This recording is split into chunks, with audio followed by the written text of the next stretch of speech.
2010. Première plongée, première descente, première seconde au fond. Le sélacanthe était devant nous. Preuve que la difficulté, c'était pas de trouver le sélacanthe, mais juste d'accéder à son univers.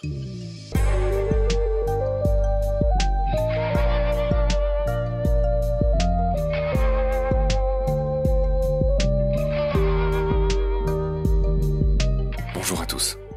Troisième épisode de notre rencontre avec Laurent Balestin, le naturaliste et photographe sous-marin.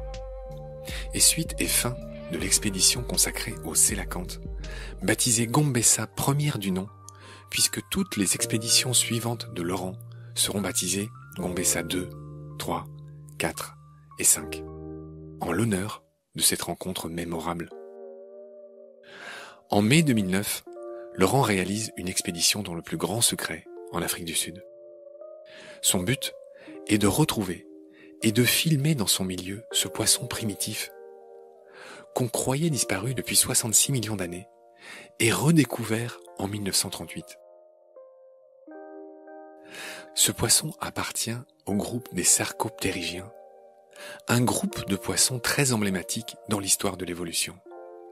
Sarco signifie charnu, fait de chair, et ptérugos se réfère ici à la nageoire.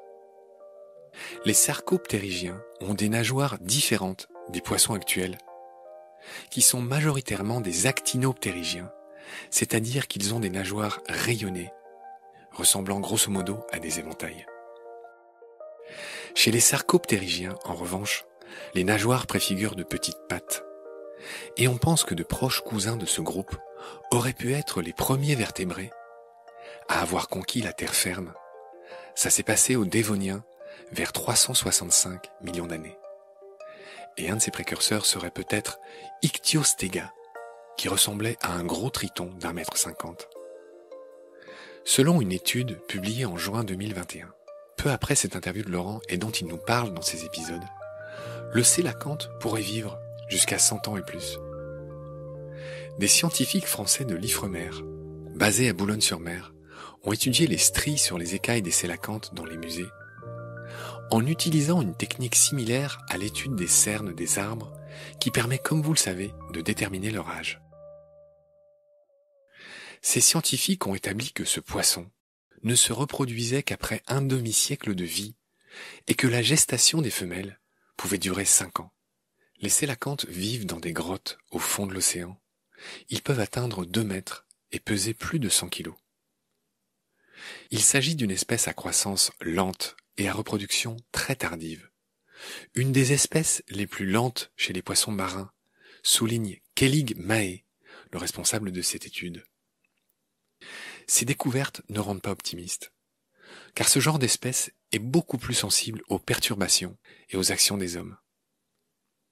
Les 2 espèces de sélacanthes connues, Latimeria calumnae, qui vit autour des Comores et au large de l'Afrique du Sud, et Latimeria menadoensis, qu'on trouve plutôt à Sulawesi en Indonésie, sont très rares et considérées comme menacées par l'UICN, l'Union internationale pour la conservation de la nature. Leurs mœurs et leur cycle biologique restent en grande partie inconnus. Il n'en reste probablement que quelques centaines en Afrique. Dans cet épisode, Laurent nous raconte l'expédition Gombessa 1, réalisée en 2013, au cours de laquelle il parvient enfin à filmer ce prédateur pour la première fois au monde. Plongée avec l'aquanaute Laurent Balestin, chapitre 3. C'est parti. Salut Laurent. Bonjour. Je suis ravi de te retrouver. On a décrit la dernière fois le sélacanthe. Est-ce que j'ai oublié de mentionner quelque chose d'important concernant ce poisson, ou est-ce qu'on peut commencer à parler de toi et le sélacanthe, enfin du sélacanthe et toi? Non, si ce n'est que ça m'a permis, moi, d'abord de faire tout simplement les premières photographies par un plongeur d'un sélacanthe dans son univers, pas un sélacanthe pêché, et du coup de faire le premier livre illustré sur cet animal mythique, ça c'est ma grande fierté. Je disais tout le temps, partout où l'on pourra plonger physiquement, on fera toujours mieux que des robots ou des sous-marins. Mais ça paraissait plus d'une démarche romantique, cette approche. Avec le sélacanthe, j'ai montré que c'était pas que romantique, que c'était bien concret, parce que le peu qu'on a pu faire avec lui n'avait pas été fait par des robots en tout cas. Je voulais justement raconter ce que tu as fait autour de ce poisson. L'aventure, si j'ai bien lu, commence en 2009. Mission secrète. Tu vas en Afrique du Sud, et en gros, ce dont tu rêvais, en tout cas ce que tu as réussi à faire, c'est la première photo de cet animal dans son milieu naturel par 120 mètres de fond. Raconte-moi un peu comment ça s'est passé. En fait, 2009, c'est pas tout à fait ça qui s'est passé. Aujourd'hui, avec le temps à passer, je peux dire qu'en 2009, on a enquêté avec les copains, savoir où on pourrait peut-être faire ça. J'ai envoyé un premier copain de faire un voyage tout seul de repérage, Cédric Gentil, qui est parti là-bas rencontrer les bonnes personnes pour qu'ils acceptent de nous amener sur les lieux de la première observation, parce que la première observation en plongée, c'est pas moi, c'est le Sud-Africain Peter Tim, qui, au hasard d'une plongée profonde, après pourtant l'avoir cherché pendant des années et avoir perdu un de ses amis lors de ses plongées, est tombé dessus finalement. Il n'y a pas eu d'image de fait, etc. Et donc nous, on est allé quelques années plus tard. Et lors de cette première mission 2009 confidentielle, moi-même ai fait un accident de décompression assez grave qui a interrompu immédiatement la mission alors même qu'on n'avait pas commencé. On n'en était qu'à des plongées d'entraînement. Et il a fallu qu'on y retourne une deuxième fois. On avait passé cet épisode un peu sous silence. Parce qu'évidemment, c'était très facile après de dire, ah ben, il l'a bien cherché, blablabla. Enfin, voilà. Donc, on a attendu le deuxième coup, et ça, c'est 2010. Et là, effectivement, première plongée, première descente, première seconde au fond. Le sélacanthe était devant nous. Preuve que la difficulté, c'était pas de trouver le sélacanthe, mais juste d'accéder à son univers. C'était à Sodwana Bay, c'est ça? Sodwana Bay, oui, bien sûr, voilà, Ouais. au large de Sodwana Bay, grâce à ce Sud-Africain Peter Tim, qui est disparu en 2014 lors d'une plongée profonde. Voilà. Il faut quand même jamais perdre de vue que ces plongées profondes ne sont pas anodines. Ouais. C'est drôle, il se trouve que j'ai plongé moi-même à Sodwana Bay, je le mentionne, je sais pas si ça va te dire quelque chose. Sodwana Bay est connu pour ses raggies, Ragged Tooth Shark. Et il y a une saison de l'année où les femelles cessent de s'alimenter. Il y a même des algues qui poussent sur leurs dents qui sont très effilées, très impressionnantes. Et on peut faire des shark dives, et c'est ce que j'avais fait. Et tu te poses au fond, et en résumé, au bout d'un moment, les requins viennent à toi et cerclent autour de toi comme les Indiens autour d'un chariot dans les westerns. Et Sodwana Bay est connu pour ça, je crois. Ouais, je l'ai fait plusieurs fois. Ouais. On l'avait même fait avec Nicolas Hulot en 2010. C'est l'attraction phare de Sodwana de manière saisonnière. C'est même pas chaque année d'ailleurs. Mais oui, c'est impressionnant de voir ces requins taureaux en gestation là. Donc c'est des femelles avec des ventres énormes, absolument pas dangereuses à aucun moment de l'année.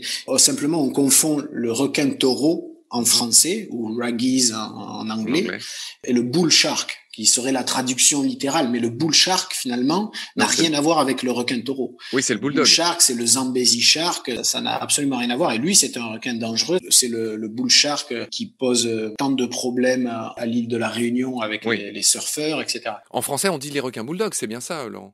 Voilà, en français, on dit le requin bulldog. Donc oui, il y a un petit souci de traduction. Effectivement, faut pas les confondre. Donc on confond du coup le requin taureau avec le bull shark qui n'a rien à voir. En français, c'est le bulldog. Mais les raggies sont des requins inoffensifs globalement toute l'année. Ah d'accord, ok. Les mecs, les instructeurs avec qui j'avais plongé, ils m'avaient dit qu'ils étaient dangereux le reste ça rajoute de piment à la plongée. D'accord, ok. Pas toi qui parlais d'arguments commerciaux tout à l'heure? Ouais. Ah merde. L'ambiguïté entre le requin taureau et le requin bulldog. Voilà. Ouais. Non, ça par contre c'était clair que c'était des raggies. Ils jouaient pas sur cette ambiguïté. Ils ont pas du tout la même tête. Mais d'accord. C'est des gros requins, c'est pour ça. C'est des gros requins avec une gueule très impressionnante. Les dents sont toujours visibles à l'extérieur. Il a un peu une sale tête. Je voudrais qu'on finisse entre les tout débuts des moments où tu t'es intéressé au sélacanthe. Donc on a dit que ça a commencé en 2009. Tu as envoyé à un de tes amis mener l'enquête et jusqu'à la finalisation qui s'est faite en 2013. Tu as appelé cette expédition Gombessa. Je rappelle que Gombessa, c'est le nom du sélacanthe local en Afrique. Et surtout aux îles Comores. Surtout aux Comores. Raconte-moi, comment t'es passé de ce truc. On était resté à ton accident de plongée. Comment ça s'est poursuivi? C'est monté en puissance parce que il y a eu cet accident. On a tenu bon, on y est retourné. Là, ça a marché. Et avec cette première réussite, ça m'a permis d'abord de faire une très belle émission Ushuaïa Nature parce que Nicolas Hulot, pour nous saluer, pour presque nous couronner, est venu nous accueillir sur la plage de Sodwana au retour de ses plongées pour inclure cette partie-là dans une de ses émissions. Donc, c'était la première reconnaissance télévisuelle. Paris Match en a fait un très très gros article. Et puis, ça a été pour moi la première fois que je publiais dans National Geographic États-Unis et donc international. Voilà, ça a commencé comme ça. Mais ça ne me satisfaisait pas parce qu'en gros, on avait plongé avec, on avait fait des images, mais on n'avait pas contribué à sa connaissance. Donc, j'avais à cœur de monter une expédition beaucoup plus scientifique, avec des protocoles à exécuter par 120 mètres de fond, etc. Naïvement, je me suis dit, avec une telle réussite sur un animal tellement mythique, ça va être très facile de trouver des sponsors, du financement pour revenir. Et je m'étais dit, les gars, dans 3 mois, on est de retour, quoi. Et en fait, 3 mois se sont transformés en 3 ans pour trouver mon premier et plus fidèle partenaire, qui est l'horloger suisse Blancpain, cette marque de haute horlogerie dont le patron, Marc Hayek, est un passionné d'exploration sous-marine, qui d'ailleurs est souvent venu profiter de quelques-unes de nos plongées lors des expéditions qu'il me permet de mener. Donc c'est grâce à lui et à sa confiance, à sa passion pour l'exploration, que j'ai pu mener cette première expédition d'envergure et qui a ouvert la porte ensuite à toutes les autres, parce que ça a bien marché et après ça a été plus facile pour la suite. Tu peux nous résumer un petit peu ce doc que tu as fait sur le Sélacanthe? Qu'est-ce que tu y as découvert? On s'est associé au Muséum national d'histoire naturelle, en particulier au professeur Gaël Clément, paléontologue, donc quelqu'un qui a plutôt l'habitude de parcourir les déserts de la planète pour aller chercher des fossiles. Mais forcément, il ne pouvait pas négliger la possibilité d'étudier un animal dont il connaît tous les fossiles par cœur, mais de l'étudier enfin vivant. C'est un peu le syndrome Jurassic Park. Des gens qui étudient des fossiles toute leur vie, tout à coup on leur dit, ça te dirait d'étudier le même animal mais vivant? Voilà, il y a un peu ce parallèle-là. Et Gaël Clément est venu avec plusieurs de ses collègues du muséum, chacun dans leur spécialité, pour monter leur protocole que nous exécutions par 120 mètres de fond, une caméra à double axe pour faire des reconstitutions 3D des mouvements de ses nageoires, des prélèvements génétiques, la pose d'une balise Argos enregistrant les paramètres de toutes les plongées d'un sélacanthe pendant 9 mois d'affilée qu'on a eu la chance de récupérer 9 mois plus tard, parce qu'on aurait pu la perdre aussi. Voilà, tout un tas de protocoles qui font l'objet encore aujourd'hui, quand même presque 7 ans, 8 ans se sont écoulés, eh bien ça fait encore l'objet de publications, à savoir que là, bientôt va sortir cette publication sur l'étude des écailles des sélacanthes qui va donner de nouvelles informations sur sa longévité, sur sa maturité sexuelle, etc. Et là encore, ça a donné lieu à un livre. Tu veux mentionner aussi Oui, bien sûr. Ça, c'est un livre. C'était pas mon premier livre, mais je l'avais vraiment à cœur sur un sujet tellement difficile d'accès, tellement mythique que cet animal. Donc, il y a les photos, bien sûr, mais il y a beaucoup de textes écrits sans doute avec un peu trop de fougue. Je l'ai écrit en sortant de ces plongées presque d'un seul trait. Et des fois, quand je le relis, il y a peut-être un peu de passion excessive dans mes commentaires, mais je l'assume complètement parce que c'est l'état dans lequel j'étais, moi et mes camarades, à l'issue. Il a fait l'objet d'être traduit en anglais, préfacé par le grand photographe sous-marin David Dubillet. Mais évidemment, c'est une fierté d'avoir fait cette expédition, mais d'avoir su, grâce à Gilles Kebali, d'en avoir fait un film de qualité, pas un film qui se repose sur le fait que le sélacanthe est une star, mais non, de faire vraiment un beau film d'aventure, un beau film humain aussi, et puis ce livre pour achever le cycle. Voilà. Tu as un peu à cœur, c'est ce qu'on verra dans Gombessa 5, tu as un peu à cœur de retranscrire aussi cette grande aventure humaine. C'est toujours des équipes d'une trentaine de personnes qui t'accompagnent.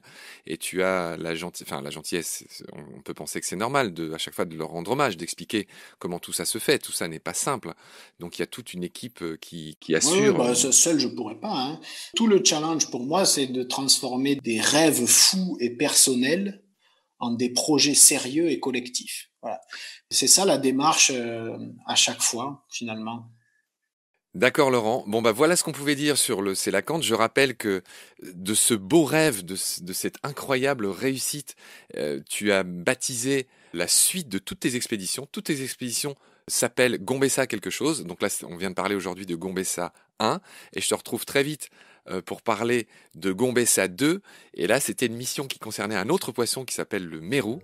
Et c'était Gombessa 2, donc l'autre nom de cette expédition, c'est le mystère mérou. Merci Laurent pour ton temps, pour ta patience. J'aurai le plaisir de te retrouver très vite. Prends soin de toi, salut. À bientôt Marc.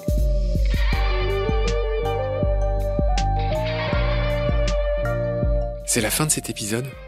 Merci de l'avoir suivi. Baleine sous gravillon a la chance d'avoir un premier partenaire, Derven, une entreprise de génie écologique qui partage nos valeurs, celle du respect du vivant. Mais pour continuer, nous avons aussi besoin de votre soutien, qui consiste à s'abonner à partager le lien de nos podcasts et ou à faire un don sur Hello Asso. Grand merci par avance. Je remercie tous mes équipiers pour leur aide précieuse et je vous retrouve bientôt pour de nouveaux épisodes. D'ici là, prenez soin de vous et de ce qu'il y a autour de vous. Merci, à bientôt.